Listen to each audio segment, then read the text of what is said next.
Okay, now special family pension and liberalized family pension are firstly for the entire family.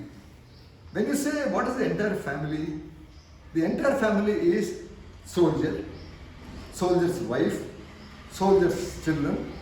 If a soldier had old aged parents who were also living on the income of the soldier, they are also wholly dependent. And if the soldier has brother and sister who are still very small in age, they are also dependent upon this. The rationale, please understand. If a soldier while he was alive was looking after all these people which I just now mentioned, on his death also government will give a pension to the widow, so she looks after all these people.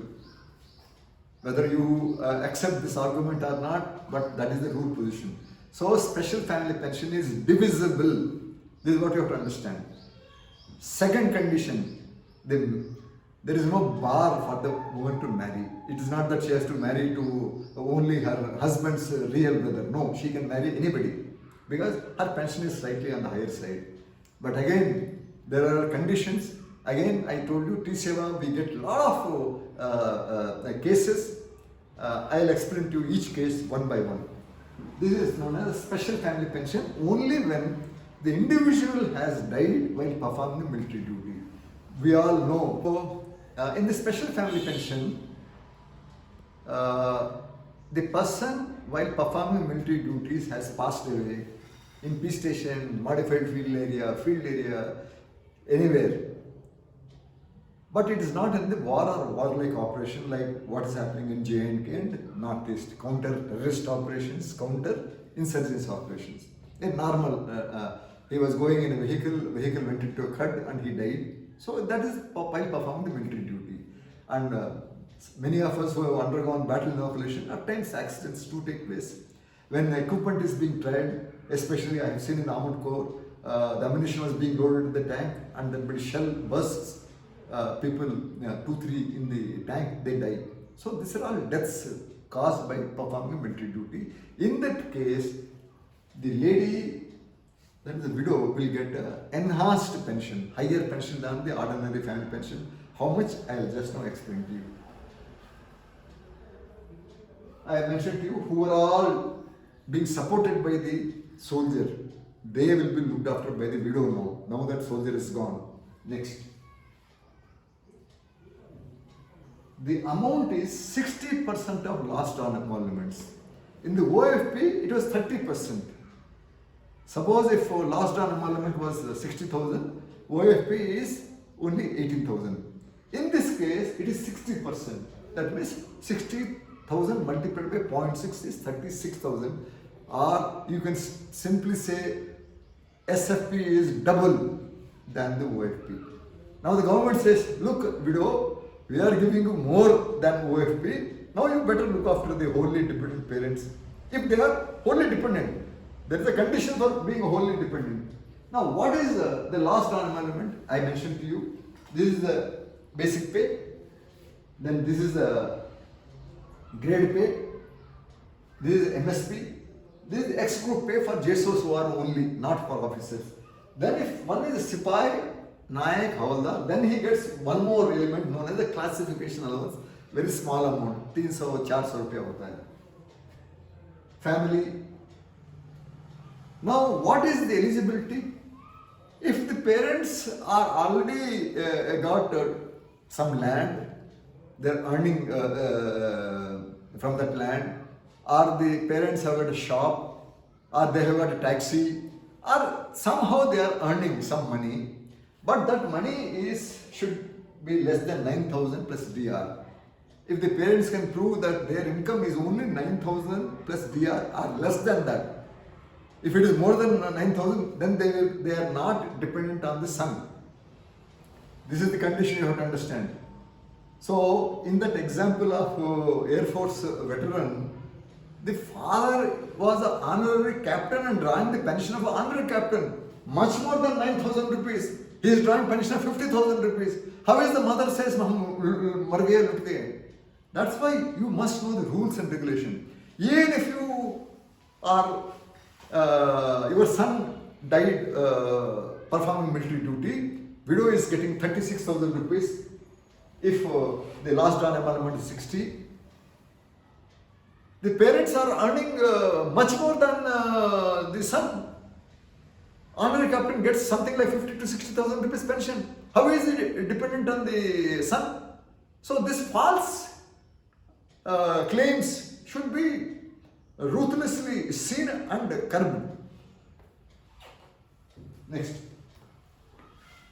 So this I mentioned.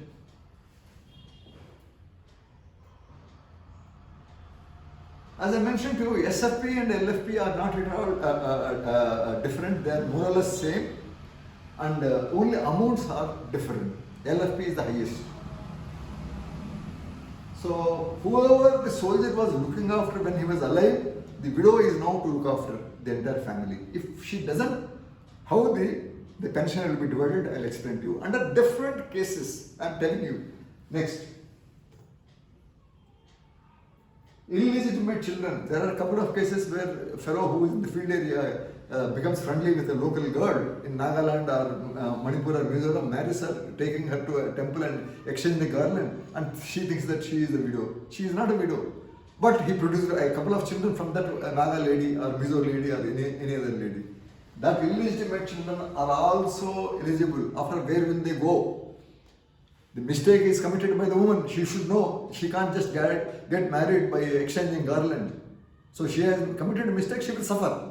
But what about the children? They did not make any mistake. So the children, illegitimate, are also.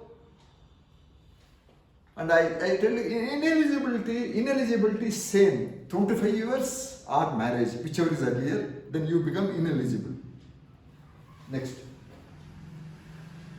Okay, first award, second award, I will explain to you.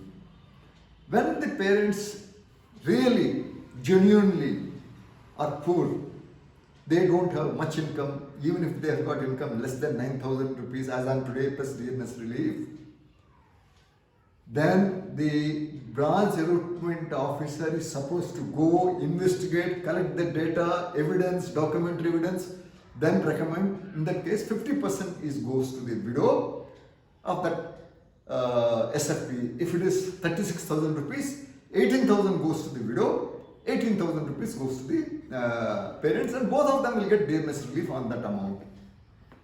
That amount which goes to the parents is known as the first life award. They have to survive. Next. As I said, the income should be less than 9,000 rupees plus dearness relief. Now there are different type of cases which you have to again analyze.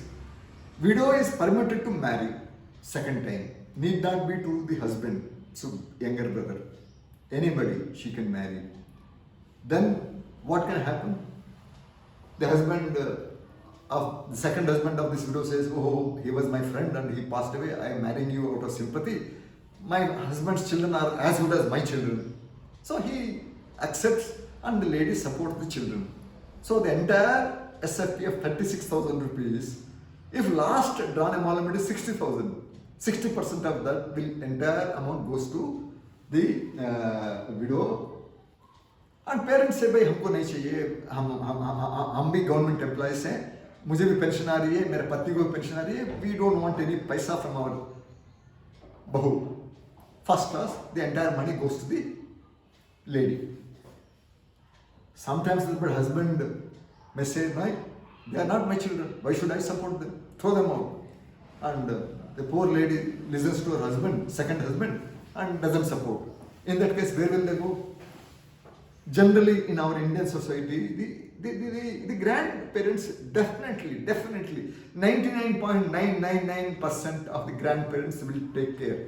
Today, I am 73-year-old brigadier drawing reasonably good pension. I spend more money on my grandchildren than my own son and daughter because they are not dependent on me, they are earning reasonably good amounts. So I love my grandchildren. So I will definitely look after if my son unfortunately passes away. 99.999% the grandparents look after. So what will happen? In this case, the widow also has to survive. So 50% of the pension of 36,000, 18,000 will go to the widow, 18,000 will go to the grandparents. As I mentioned, 0.0001% bad grandparents. वो बोलता हम क्यों देखभाल करना है, हमारा काम है हमारे बच्चे को ठीक ठाक कराना है, वो मर गए तो मैं क्या करूं, हाँ, we will not look after. In that case, the children will get 50%, the widow will get 50%. So these are the intricacies you have to understand. Next.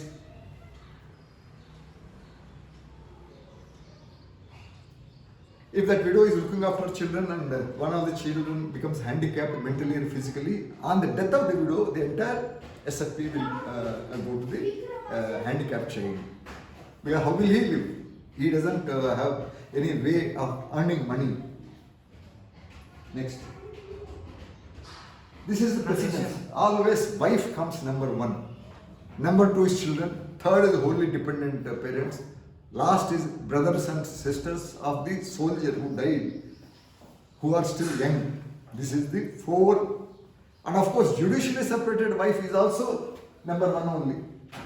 Because it is the fault of that soldier to get divorce. So that lady will take maintenance allowance, so you have to pay. So in that case, widow or divorced wife are priority one. Next, all these people. Next. I have mentioned this. But in this case, of any brother and sister saying कि भाई हम भी गरीब हैं, but if their income is more than 9,000, then they are not eligible for any. So 9,000 rupees. Even parents also 9,000. I told you now that Air Force Sergeant, father is an honorary captain, drawing much more pension. But that BRO, unfortunately, without knowing the rules and regulation, has given 50% of ordinary family pension. Just imagine, which is not divisible under any circumstances. Even if it is SFP or LFP also, an honorary captain cannot get anything from her, from his bahu. Next. So this I mentioned to you under various circumstances. You got to understand, and rationale, please understand. Everybody who was dependent on the soldier has to be looked after, provided their income is not more than 9,000. Simple. If you understand that principle, rest everything comes. Otherwise, it's very confusing. If you see the defense pension regulation, isko itna de do, usko utna de do, on what basis? So you have to understand the rationale. Next. Again, go through this. It is basically to cut down the video time. Next. As I mentioned to you, handicapped child. There is a provision for the unmarried, divorced and widowed daughter also. She can get pension lifetime if mother dies. Next.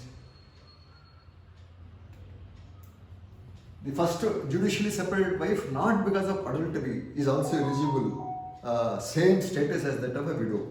Next. Now I'll take a minute to explain to you what is the second life war. The parents say that they are poor. The BRO recommends 50% to the parents. So that amount is known as the first life award. Now unfortunately, if the parents die and brother and sister are still young, not yet reached the age of 25 or not married, in that case, the second life award goes to the brother and sister of that soldier who is martyred. Next.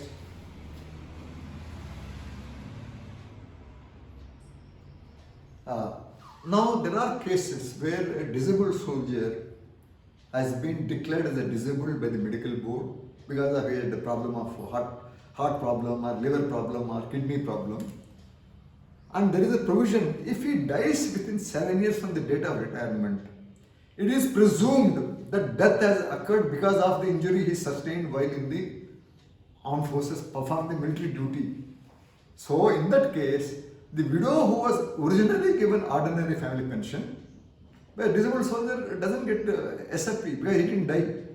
In death cases only you get special family pension and liberalized family pension. Death cases in the armed forces. If you have come out of the armed forces, then there is no question of SFP or LFP.